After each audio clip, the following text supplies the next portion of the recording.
நான் சொல்லுகிற இந்த வார்த்தைகளை கேட்டு இவற்றின் படி செய்யாத எந்த மனுஷனும் மணல் மேல தன் வீட்டை கட்டுன புத்தியில்லா மனுஷனுக்கு ஒப்பாவான். மழை பெய்தது, பெரும் வெள்ளமும் வந்தது, பெரும் காற்று வீசியது, அவை அந்த வீட்டின் மேல் மோதியது, அந்த வீடு விழுந்தது, ஒரு பேரழிவு நேர்ந்தது. அவர் பிரசங்கம் எப்படி இருக்கு? பிரசங்கமா? வார்த்தைகள் எழுதப்பட்டது போலவே இருக்கு. எஜமானே, நேரம் வந்துருச்சு. நேரம் வந்துருச்சு.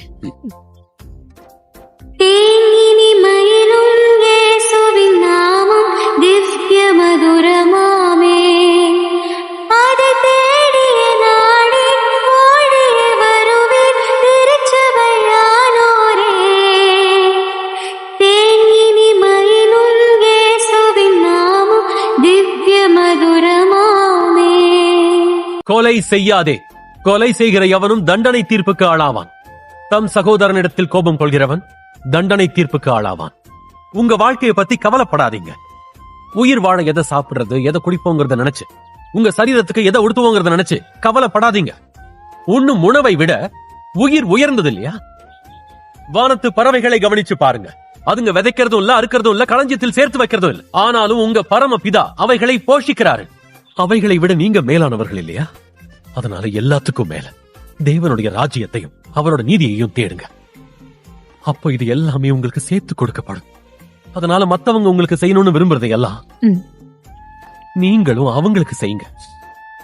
தீமை செய்கிறவரை எதிர்க்க வேண்டாம். மாறாக உங்களை வலது கண்ணத்துல அறைபவருக்கு உங்க மறு கண்ணத்தையும் நீங்க திருப்பி காட்டுங்க. ஒருவர் உங்களுக்கு எதிராக வழக்காடி உங்க வஸ்திரத்தை எடுத்துக்க விரும்பினா உங்க மேலுடையையும் அவர் எடுத்துக்க விட்டுருங்க. உனக்கு அடுத்தவனை சிநேகித்து உன் சத்துருவை பகைப்பாயாகன்னு சொல்லப்பட்டதை கேள்விப்பட்டிருக்கீங்க. நான் உங்களுக்கு சொல்றேன், உங்கள் சத்துருக்களை சிநேகியுங்கள், உங்களை துன்பப்படுத்துகிறவர்களுக்காக ஜெபம் பண்ணுங்க. இப்படி செஞ்சா நீங்க உங்க பரலோக தந்தையின் பிள்ளையா இருப்பீங்க. பரலோக தந்தை விரும்புறதும் அதுதான். நீங்க ஜெபம் பண்ணு. உங்க சகோதரனோட கண்ணுல இருக்கிற துரும்ப நீங்க கூர்ந்து கவனிக்கிறது ஏன்?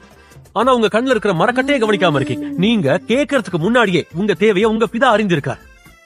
பூமியிலே உங்களுக்கென செல்வத்தை சேமித்து வைக்க வேண்டாம். இங்கே பூச்சியும் துருவும் அதை அழித்துவிடும், திருடரும் அதை கண்ணமிட்டு திருடுவார். ஆனால் உங்கள் பொக்கிஷத்தை பரலோகத்தில் சேமித்து வையுங்கள். அந்த இடத்தில் பூச்சியோ துருவோ அழிப்பதில்லை, திருடரும் கண்ணமிட்டு திருடுவதும் இல்லை. சொல்லுகிற இந்த வார்த்தைகளை ஒவ்வொருத்தரும் நீங்க கேட்டுக்கிட்டு இருக்கீங்க. ஆனா இவற்றின் படி செயல்படுகிற எவனும் கற்பாறை மேல வீட்டை கட்டுற புத்தி உள்ள மனுஷனுக்கு ஒப்பாவான். மழை பெய்தது, பெரு வெள்ளமும் வந்தது, பெருங்காற்று வீசி அந்த வீட்டை தாக்கி இருந்தாலும் அந்த வீடு விழல. கற்பாறையின் மேல வீட்டின் அடித்தளம் போடப்பட்டிருந்தது.